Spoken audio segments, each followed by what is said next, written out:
Meanwhile, in Yifeng's martial arts gym, Yifeng asked the demon wolf, Wang Kai, to take good care of their house. He promised Wang Kai that he would bring him bones when he came back from the celebration party. Wang Kai couldn't believe that Yifeng was really treating him like a dog. He was a heaven-devouring demon wolf. He thought that if it hadn't been for his injuries, he wouldn't have been trapped there. Wang Kai was worried that Yifeng might suddenly want to stew a dog hot pot. Yifeng praised Wang Kai and told him that he loved him. Wang Kai obediently played dead in response to Yifeng's hand gesture. Wang Kai's urge to escape grew. Although he had followed Yifeng for so long, he still couldn't imagine how powerful Yifeng really was. Yifeng could easily draw divine weapon paintings that had such a monstrous martial intent. Wang Kai thought that it was clear that, with those paintings, there were few people in their world who could actually harm Yifeng's place. Yet he was left behind to guard it. Suddenly, he felt a very powerful pressure. Jing Wufeng was halted in his tracks by an old man who was slowly pushing his cart while selling candies. He grew impatient as he waited for the old man to cross the street. When Jing Wufeng could no longer control his anger, he harmed the old man. He broke the candies and called the old man an insolent mortal. Yifeng's martial arts gym was the only martial arts gym left in the city. After feeling the last vestiges of Jing Wuchen in the gym, Jing Wufeng wondered if Jing Wuchen had died. He was certain that the person they were looking for was there. Jing Wufeng then decided to destroy the place and kill that person. Wang Kai ran for his life as Jing Wufeng declared that he was going to kill everyone in that place, threatening that no one would be left alive. Wang Kai was sure that, in his state, he wouldn't be able to beat Jing Wufeng. The divine weapon painting suddenly released a golden light. The figures drawn in the painting came to life and extended their hands towards Jing Wufeng. Jing Wufeng's eyes widened in shock. He screamed in pain as he was bathed in golden light. Jing Wufeng didn't have a chance to fight back. He didn't even know what was eating away at his flesh. It didn't take long before Jing Wufeng completely disappeared, leaving nothing but some bones and pieces of the Cloak of Swiftness. Wang Kai stared at the floating figures, seemingly having a hard time believing what he just saw. He then ground his teeth to try and hold back his emotions, but he was so scared that he couldn't keep himself from crying. Wang Kai thought that he finally understood. He found out that Yifeng's martial arts and cultivation had reached the realm of the martial god and were simply beyond his prying eyes. Wang Kai was under the impression that Yifeng had protected him in every moment of crisis. He thought that Yifeng had left him there to nurture his wounds with martial intent, and used all kinds of humiliation to refine his mind. Wang Kai decided to try to be a good dog and forget about the remorse in his heart. He thought to himself that if he couldn't handle being a dog, he could never become a king. Wang Kai believed that it was Yifeng's intention. He thought that watching the door for Yifeng was the greatest opportunity of his dog's life. Wang Kai had been completely dogged. Simultaneously, in the Beifeng Chamber of Commerce, one of the business owners of the Chamber of Commerce said that it was time for the Chamber of Commerce to be ranked. He pointed out that Yifeng had been a blessing to them, not to mention the profits, the influence, and reputation that Yifeng brought to them, which could give their Chamber of Commerce a lot of points. He then said that they must not offend Yifeng. He thought that if Yifeng was with them, the Pingjiang Chamber of Commerce would never be their opponent. Yingxing agreed with what the man said. He informed everyone that the last time the butler came back, he reported that Yifeng seemed reluctant to take a share of 100,000 gold coins. Yingxing said that he was willing to give Yifeng an increase in his share, so as not to make any big mistake. The fat man beside Lan Zhu suggested that, in addition to the cost, their Chamber of Commerce would take only 10%, and all other shares should be given to Yifeng. Lan Zhu nodded in response to Yingxing's curious gaze. After receiving Lan Zhu's confirmation, Yingxing immediately agreed to the fat man's suggestion. Lan Zhu had actually been instructed by his master to maintain a good relationship with Yifeng. She thought that their decision couldn't have been any better. Meanwhile, after searching for quite some time, Yu Wuji still couldn't find a trace of Jing Wuchen, and he knew that the person who was looking for the martial arts gym had not returned yet. Yu Wuji thought that Ning Xuanwu would be angry with him if that matter were not concluded. After some calculations, the shop owner informed Yu Wuji that the total price he should pay was 103 taels, but he said that Yu Wuji could just pay exactly 100 taels. He then asked Yu Wuji if he would be paying in cash or in checks. The abacus was thrown away as Yu Wuji lifted the shop owner. He threatened to cut the shop owner's hand just because the shop owner, who was a mortal, had charged him a high price. The shop owner quickly asked for Yu Wuji's forgiveness, saying that he would settle the account again for him. Suddenly, Yu Wuji heard someone. Peng Ying told Yifeng that it should already have been clear to him that it was best if they didn't see each other again. Yifeng, who was on his way to the banquet of the Chamber of Commerce, informed Peng Ying that he was just passing by. He then told her that he wouldn't have seen her if she hadn't stopped him. Peng Ying was annoyed with how Yifeng responded. Yu Wuji asked Peng Ying why she still couldn't get rid of her old dirty relationships despite being with him for so long. Peng Ying told Yu Wuji that she could never look at a lowly, poor, and ant-like mortal like Yifeng, saying that she would rather die than have anything to do with him. Yu Wuji quickly used his martial arts skill. He told Peng Ying that there was no need for her to explain since he would just kill Yifeng directly. Lan Zu suddenly appeared beside Yifeng, who was shocked and couldn't react immediately. She immediately told Yifeng that he didn't have to act. Lan Zu was afraid that if Yifeng did it himself, the entire Qingshan sect would cease to exist. As he was overpowered by Lan Zu's palm, Yu Wuji wondered why she was there. Trying to gain some sympathy, Yu Wuji screamed, complaining that it hurt. He was glad that Lan Zu had stopped attacking him, but when he looked up, his eyes bulged at the sight of a giant woman. Yu Wuji stared at Luo Lai aghast, unable to speak. Luo Lai smacked down Yu Wuji, smashing his head on the floor. Peng Ying checked Yu Wuji's condition with a distressed look on her face. She tried calling him, but Yu Wuji didn't respond. Luo Lai and Lan Zu apologized to Yifeng for startling him. Yifeng told the two that he was fortunate that they had arrived in time and saved him from a disaster. Peng Ying and Yu Wuji were unable to comprehend what was happening in front of their eyes. Peng Ying couldn't understand why the personal disciple of the master of Qingshan sect was so respectful to a mortal like Yifeng, and even fought for him. While Lan Zu was asking for Peng Ying's name, the butler hoped that Yifeng would bear with him until Yingxin could give Yifeng a satisfactory answer. Lan Zu used a spell to forcefully find out who Peng Ying was. Peng Ying told Lan Zu that she was disciple Peng Ying of the outer sect Xuan Hall, which was under the management of Elder Fang of the outer sect, and that she had just joined the Qingshan sect 1 month ago. Lan Zu exclaimed. She wondered who was bold enough to allow Peng Ying to join the Qingshan sect without authorization. Lan Zu then told Peng Ying that her qualifications were simply not enough to enter the Qingshan sect. She declared that on that day, Peng Ying had been expelled from the Qingshan sect. Peng Ying asked Lan Zu why she had been expelled because of Yifeng, who was just a mortal. Lan Zu mercilessly slapped Peng Ying. She then warned her that if she dared to provoke Yifeng again, especially in the name of the Qingshan sect, she would erase her existence from their world. In order to join the Qingshan sect, Peng Ying had paid countless amounts, but she had lost everything because of Yifeng, a man who had been abandoned by her. She couldn't accept it. She was determined to find out what had happened. In the Xuanwu sect, Ning Xuanwu and Ling Yar meditated. Ning Xuanwu told Ling Yar that meditation was the foundation of the realm of enlightenment. After hearing that Ling Yar's breath had been disturbed, he asked her if there had been something on her mind. Ling Yar reminded Ning Xuanwu that they had sent Jing Wuchen and Jing Wufeng to investigate since they had always suspected that the expert in Jiangping City was a blindfold put out by the Qingshan sect. She then said that she thought it had been a careless move. Ling Yar pointed out to Ning Xuanwu that the magic weapon Lu Qingshan had suddenly revealed had indeed been extraordinary, and that if it had really been an expert who helped Lu Qingshan with Jing Wuchen and Jing Wufeng's indispensable temperament, they would have definitely rushed to the door to kill the person. Ning Xuanwu realized that what Ling Yar had been trying to say was that Jing Wuchen and Jing Wufeng could never have been the opponents of whoever had created the divine weapon.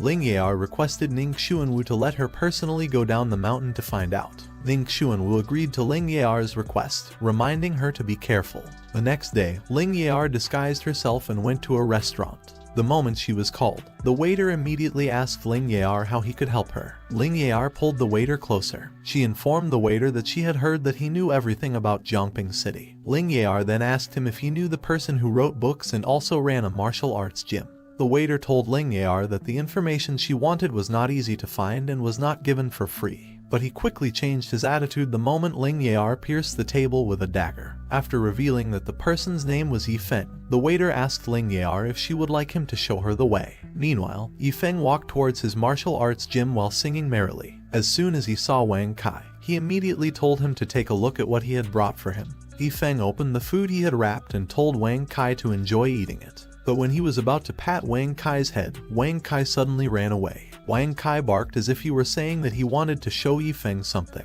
Wang Kai came back to Yifeng, bringing Jing Wufeng's bone with him. Yifeng stared at the bone, wondering if what he had been thinking was right. He thought that the reason Wang Kai didn't eat the food he brought was because he had stolen some meat from someone else's house and already had enough. Yifeng audibly asked himself if Wang Kai had left a bone for him to see so he could praise him. What Yifeng said made Wang Kai think that Yifeng knew what had happened. He thought that Yifeng wanted him to see the scene of Jing Wufeng dying to let him know what would happen if he didn't obey. Zhang King asked Yifeng what the torn cloak of swiftness was. Yifeng took a closer look at the cloak of swiftness. He then confidently said that it was a rag. Yifeng told Zhang King that their house had not been cleaned for a long time, so he had decided to use the torn cloak of swiftness to wipe the dust. He reminded Zhang King not to miss the pillars and plaques outside their door. Yifeng thought to himself that Wang Kai bringing some garbage into their house was better than him destroying some things in their house. Wang Kai became emotional, thinking that he had finally realized Yifeng's true intention. Yifeng picked up the bone. He didn't want to just throw it away, so he used it as a toy. He tossed the bone, wanting to play fetch with Wang Kai. Unexpectedly, a hand caught the bone at the same time Wang Kai did. Seeing that Lin Yan was trying her best to take the bone away from Wang Kai, Yifeng couldn't help but wonder what was wrong with her. Lin Yan ground her teeth, as if she had been overpowered by Wang Kai. Lin Yan vomited blood and let go of the bone. Yifeng was confused as to what had just happened. He immediately checked if Lin Yan was alright. Yifeng invited Lin Yan to come inside his house and sit down, saying that it just so happened that they had some ready-made herbs inside. He told her that although he was not a very good doctor, he still knew a little about medicine, and that he could help her check her pulse if she didn't mind. Lin Yan declined Yifeng's offer, saying that she was fine and wouldn't bother Yifeng. Yifeng expressed that he had figured something out. He said that seeing how Lin Yan had tried her best to pull the bone from Wang Kai, he could tell that the bone belonged to her family. Yifeng then thought to himself that Lin Yan must have vomited blood because she had seen that there was only one left. Lin Yan knew that the bone was Jing Wufeng's, so she thought that Yifeng had seen right through her. She was so frightened that she couldn't help but think that Yifeng was a devil. Since a bone was the only thing that was left, Yifeng offered to pay Lin Yan for what he thought was meat. He asked her if the market price was enough for her. Seeing that Lin Yan kept on running, Yifeng thought that she hadn't heard him. He screamed at Lin Yan, telling her that if something bad had been done, a price should be paid, so he would record that account for her. Yifeng told Zhang King that Lin Yan seemed fine since she had been able to run well enough. Wang Kai couldn't believe that with a single glance, Yifeng had been able to see through the disguised Lin Yan, instantly causing her ki and blood to attack her heart. He came to the conclusion that Yifeng had a deep mind and a high level of cultivation, which Wang Kai thought was really impenetrable. Later that day, in Xuanwu sect, Lin Yan told Ning Xuanwu that there was indeed an expert in Jiangping City,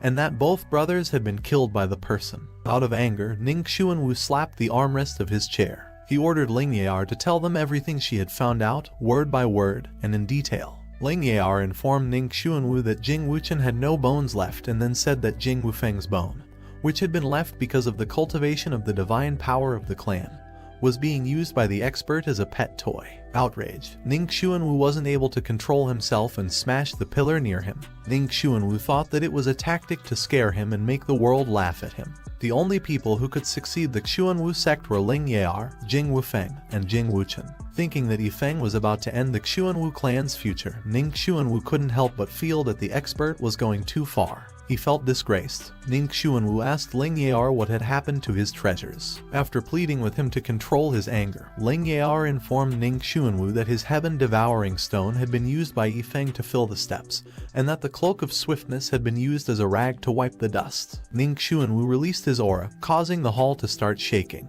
The alarmed elders immediately asked Ning Xuanwu to calm down. A loud laugh echoed inside the hall as Ning Xuanwu laughed frantically. He was convinced that the expert was even more ruthless than him. Ning Xuanwu then told Lin Yan to tell him more about Yifeng. Lin Yan didn't think twice. She quickly said to Ning Xuanwu that the expert was very clever. She said that even though she had been very careful and disguised, the expert still recognized her. She informed Ning Xuanwu that the expert hadn't killed her because he had asked her to deliver the message that if something bad was done, a price should be paid, and that he had written down that account. Ning Xuanwu's eyes emitted a dangerous light. He decided not to sit back and wait for the expert to kill all of them. Ning Xuanwu ordered that all the masters of the Xuanwu sect should go down the mountain with him. He then declared that he would personally slaughter the expert to avenge Wufeng and Wuchen, and to bring back the two greatest treasures of the Xuanwu sect, to wipe out the shame of the past. The next day, in Jiangping City, disciples and elders of the Xuanwu sect gathered. Lin Yan presented Ning Xuanwu with her dead soldier, Jiang San. Jiang San immediately promised that he would obey all the commands of Ning Xuanwu. Ning Xuanwu ordered Jiang San to go to the martial arts gym to find out what was inside and who the master of the martial arts gym was. Lin Yan informed Jiang San that even she couldn't see through the strength of the expert. She warned Jiang San that the expert was not as simple as it seemed and that he could catch him even with a single breath. Lin Yan reminded Jiang San not to show any hostility, telling him that the expert was very cunning, and that the martial arts gym was full of murderous intent. She pointed out to him that he would suffer the same fate as Wu Feng and Wu Chen if he didn't pay heed to her warnings. Jiang San quickly acknowledged Lin Yan's words. Suddenly, Ning Xuanwu felt that he had overlooked something. He realized that the terrifying knife in Lu Qingshan's hand may also have been made by the expert. Ning Xuanwu thought of the possibility that the expert's true strength must be beyond that of a realm of a martial king. He was afraid that the expert might have extraordinary power and would be angry if someone provoked him. Ning Xuanwu assured Jiang San that if he couldn't come back, his family would be supported by the Xuanwu sect. He then threatened him that if he dared to run away, he would send him and his family to hell for a reunion. Lin Yan thought to herself that Ning Xuanwu seemed to have finally realized how terrifying their opponent really was. Jiang San asked Ning Xuanwu what the reward would be if he somehow made it back alive. Ning Xuanwu promised that if Jiang San could make it back, he would directly promote him to become a direct disciple, and he would have the permission to choose any one of all the elders in the sect to be his master. Later that day, in Yifeng's martial arts gym, Yifeng sat comfortably on an inclined chair, saying that it was good to be alive if there was nothing to worry about. At the same time, Wang Kai slept on the floor, mumbling that he had been enlightened. Seeing that Zhang King was merrily cleaning the house, Yifeng couldn't help but appreciate his obedience. He then said that the weather had been quite damp the other day, so the 18 paintings in the front hall should be taken down and let them dry in the sun. He pointed out that they should just dry the paintings in the yard since it wouldn't be good if they got blown away by the wind. Yifeng thought that although the paintings looked useless and were not worth a lot of money, they were still good to use as ornaments to decorate his martial gym. Suddenly, someone outside the martial arts gym came calling for their attention. Zhang King wanted to go and entertain the person so Yifeng could continue his rest, but Yifeng told him that their martial arts gym had been out of business for a while, so he would go check it out himself. He then told Zhang King that he should get some rest since he had already done so much work. Meanwhile, outside, while he was observing the martial arts gym, Jiang San thought to himself that Yifeng's martial arts gym looked no different from an ordinary martial arts gym. He even thought that it was not as good as any other martial arts gym. As soon as Jiang San entered the gym, Yifeng immediately said that he could see from Jiang San's eyes that he was a martial arts genius. He then said that it just so happened that their martial arts gym was offering a discount on registration. Jiang San didn't respond right away, so Yifeng thought that he had convinced him. But instead of enrolling, Jiang San asked Yifeng how he could get to the Xuanwu sect. He was so nervous that he accidentally blurted it out. Jiang San panicked. He remembered that Yifeng and the Xuanwu sect were already at odds. At that point, he was certain that he would suffer the same fate as the Jing brothers. The moment Yifeng started talking, a sweat dropped from Jiang San's chin. His soul came out of his mouth, thinking that his life was already over. But to his surprise, Yifeng really did tell him how he could get to the Xuanwu sect. Yifeng sighed. He couldn't believe that Jiang San had just come there to ask for directions. Jiang San was confused. He wondered if Yifeng just wanted to kill him slowly or was just not interested in killing him. Knowing that even such a waste was looking down on his martial arts gym, Yifeng couldn't help but think that his business was a failure. Looking into Yifeng's eyes, Jiang San started to think that Yifeng was just a mortal, so he stopped believing the speculations of Lin Yan and Ning Xuanwu. To test if he was right, Jiang San told Yifeng that seeing that it was quite deserted there, he could tell that he didn't have many apprentices. He thought that with that kind of sarcasm, Yifeng would definitely show some behavior if he was really a master. Jiang San thought that that was not so much of a direct hit, so he was certain that if there was no response, it would mean that Yifeng was really not an expert. Yifeng just stared at Jiang San and did not respond. Jiang San then told Yifeng that it would be better for him to change his martial arts gym into a restaurant, saying that it would be a little more popular than his martial arts gym. Yifeng still didn't respond and just pointed in a certain direction. Jiang San became certain that Yifeng really was just a mortal. He immediately turned around and ran away. Jiang San was able to confirm that Yifeng and his martial arts gym were just normal and had no hidden murderous intent. He was excited to be promoted and become the direct disciple. Jiang San thought that Yifeng was pathetic for being so stupid at such a young age. Suddenly, Wu Yanghong landed outside the martial arts gym, along with 3 other old men: martial ancestor Chu Shiquang, martial ancestor Sun Juge, and martial ancestor Lai Mo Zai came with Wu Yanghong. Wu Yonghong immediately greeted Yifeng, saying that he had come to pay him respects with his friends. When Wu Yonghong asked Yifeng if they had disturbed him, Yifeng told Wu Yonghong that he didn't have to be polite and instructed them to follow him inside first. Yifeng thought to himself that he had expected the people who had raked the fields together with Wu Yonghong to look very unique. Chu Shiquang suddenly held Wu Yonghong's shoulder and asked him how Yifeng, who was a mortal with no cultivation, could be worthy of inviting ancestral martial arts masters like them inside. Lai Mozai also asked Wu Yonghong where the signboard containing pure martial intent was. Wu Yonghong warned his ancestral martial brothers to be careful with what they said. He told them that he had already shown them his holy rake and that he had been kind enough to bring them there to pay a visit, yet they were creating a fuss. Wu Yonghong asked them to leave and not cause trouble if they didn't believe him. Sun Juge told the three that they shouldn't argue like children since they were already more than 1,000 years old. He then asked them to confirm if the stone on the ground was the heaven-shattering stone. The heaven-shattering stone was at least a treasure of the imperial grade, something that they, the ancestral masters, had to keep carefully. To actually use it to mend the stone steps, Lai Mozai couldn't help but think that Yifeng was a terrifying man. He was convinced that his trip there was not a loss. As soon as they stepped inside, they immediately noticed the cloak of swiftness that was being dried. Not daring to raise his voice, Wu Yonghong whispered to Lai Mozai that the cloak was also a treasure of imperial grade. He then said that with all those holy relics, Yifeng could easily buy mountains and establish a sect. Chu Shiquang couldn't keep himself from asking Yifeng where he had found such good stuff. Yifeng simply told him that it was just a rag, stating that it looked a bit shabby, so he used it to clean the martial arts gym. The four old men suddenly looked dignified. At the same instant, they greeted Yifeng. They told him that they hoped he wasn't offended by their surprise visit. Yifeng quickly asked them to get up, telling them that they were from the same city, so there was no need to be polite. The four old men thought to themselves that Yifeng must be a martial saint since imperial-grade treasures meant nothing to him. Meanwhile, Zhang King had been about to finish putting up the last painting. A powerful golden aura suddenly exploded from the other paintings as soon as the last one was put up. The four old men were shocked, their mouths agape as they stared at the aura that rushed past their faces. Seemingly moved by the aura, they were able to imagine that they were in outer space, drifting along with an astronaut, a dinosaur, and some golden figures. Chu Shiquang even imagined himself lazily reaching out to a golden figure. Yifeng wondered why the four old men were so excited. He then speculated that maybe, due to their ugly appearance, they had been rejected too many times before. Yifeng invited the four old men to sit in the front hall, saying that his martial arts gym had been cleaned and was a bit messy inside. When they got to the front hall, Yifeng asked them to help themselves while waiting. He left the old men to get the chess pieces and to ask Zhang King to boil water and make tea. As soon as they were sure that Yifeng had already left, Chu Shiquang and Lai Mozai expressed their shock. Chu Shiquang had never seen such powerful martial intent before, and Lai Mozai felt that the realm in which he had been stuck for hundreds of years had been loosened, accompanied by the power of heaven.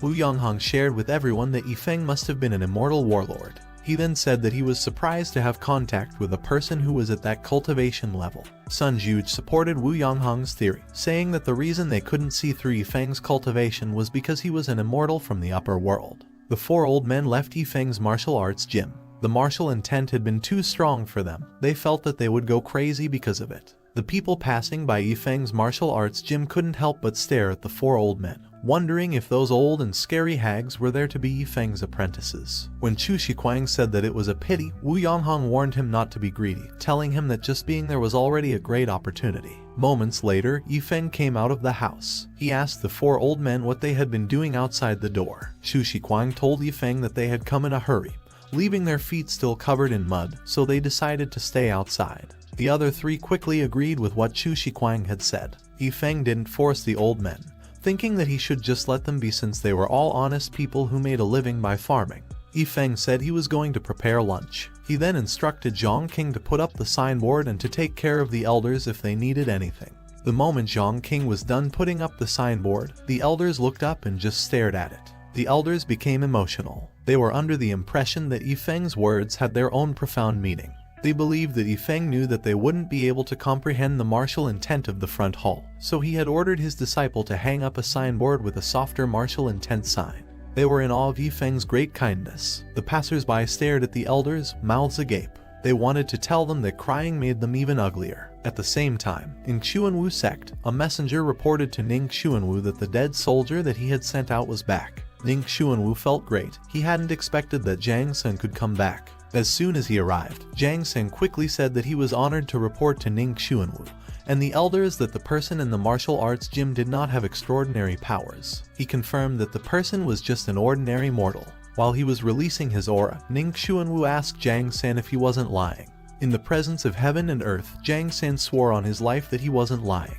He informed Ning Xuanwu that there was nothing unusual in the martial arts gym and that Yifeng, no matter how he provoked him, reacted no differently than a mortal. Jiang Sen then said that there would be no point in Yifeng pretending to be a mortal if you were really a martial master. The news Jiang Sen brought shocked Ning Xuanwu. Jiang Sen told Ning Xuanwu that he suspected that Jing Wuchen and Jing Wufeng were not dead yet, saying that there must be some misunderstanding about it. Before he could even meet Yifeng face to face, Ning Xuanwu was already annoyed by him. Ning Xuanwu expressed his contempt, thinking that Yifeng wanted to make people see and think that he was afraid of him. Jiang Sen told Ning Xuanwu that he should make Yifeng beg for death in order to set an example. Ling Yan wanted to go down to confirm Jiang Sen's information, but Ning Xuanwu just told her that she didn't have to, saying that since Jing Wufeng and Jing Wuchen might not be dead, they must be within the martial arts gym. Ning Xuanwu wanted to see for himself what was inside the martial arts gym, and if the martial arts gym could really kill people, he wanted to see if it could kill him. The Xuanwu sect disciples and elders immediately readied their weapons. Obeying Ning Xuanwu's command, the people of the Xuanwu sect charged towards Yifeng's martial arts gym.